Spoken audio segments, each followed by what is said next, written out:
ತಮ್ಮೆಲ್ಲರ ಒಂದು ಕಲಾಭಿಮಾನವನ್ನ ತೋರಿಸೋದಿಕ್ಕೆ ಬಂದು ಇಲ್ಲಿ ಆಸೀನರಾಗಿದ್ದೀರಾ.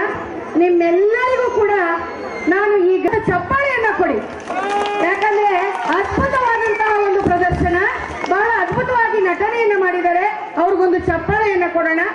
ಈಗ ಪ್ರದರ್ಶನ ನಮ್ಮ ಗ್ರಾಮದಲ್ಲಿ ನಡೀತಾ ಇದೆ. ಮೊದಲಿಗೆ ಆ ಗುರುಗಳನ್ನ ನಾನು ವೇದಿಕೆಗೆ ಕರೀತಾ ಇದ್ದೀನಿ.